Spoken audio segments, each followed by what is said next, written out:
The keeper of Eldon Point, for 40 years, Elias had been the beating heart of the Eldon Point lighthouse. Perched on a jagged edge of the world, where the angry, cold sea met the immovable cliffs, the tall white tower stood as a silent sentinel. To the world, the lighthouse was just a beam of light cutting through the darkness. But to Elias, it was a living, breathing companion. His routine was unbending. Every evening before dusk, he would climb the 142 spiral iron steps, clean the massive Fresnel lens until it gleamed like a diamond, and ensure the brass gears of the rotation mechanism were perfectly oiled. He lived a life of profound solitude, surrounded only by the cry of seagulls and the endless rhythm of crashing waves. One November evening, the sky did not fade into a gentle twilight. Instead, it turned the color of bruised iron. The wind didn't just blow, it howled like a wounded beast, rattling the thick glass windows of the lantern room.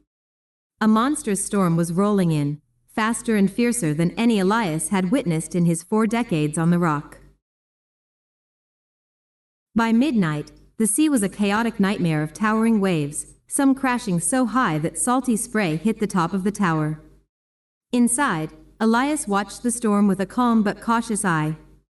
Then, above the roaring wind, he heard a terrifying sound, a loud crack, followed by the grinding of metal. The rhythmic humming of the gears stopped. The great light, which was supposed to sweep across the horizon every 10 seconds, stood completely still. Elias's heart pounded. A stationary light was dangerous. In the thick fog and rain, a ship's captain might mistake a fixed light for a star or a coastal house, steering right into the deadly rocks of Eldon Point, grabbed his toolbox and rushed up the spiral stairs, his old knees protesting with every step.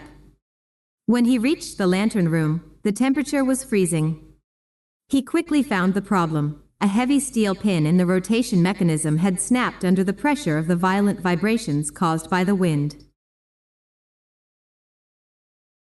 There was no time to fashion a new pin. The only way to keep the light moving was to turn the heavy, cast iron crank by hand. Elias grabbed the handle. It was incredibly heavy, designed to be turned by a machine, not an old man. But he pushed with all his might. Slowly, the massive lens began to move. 1, 2, 3, he counted the seconds in his head, matching the timing the ships relied upon. Hours passed. The storm raged outside, throwing rain against the glass like bullets. Inside, Elias was covered in sweat, his muscles burning, his hands blistered and bleeding. Every time he felt he couldn't turn the crank even 1 more inch, he imagined a ship out there in the black void, lost and desperate, looking for his light. Keep turning, he told himself. Just 1 more rotation. He didn't know how long he stood there fighting the weight of the gears.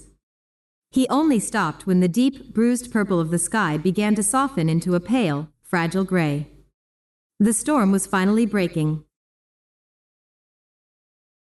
Exhausted, Elias collapsed onto the cold iron floor, his chest heaving.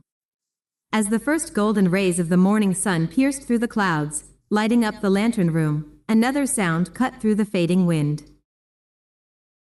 Hunk! It was the deep, resonant bellow of a massive cargo ship's horn. Elias pulled himself up to the window and looked out over the churning, white-capped sea. There, safely navigating away from the treacherous rocks and heading into open waters, was a large vessel. The ship sounded its horn 1 more time, a clear, echoing salute of gratitude.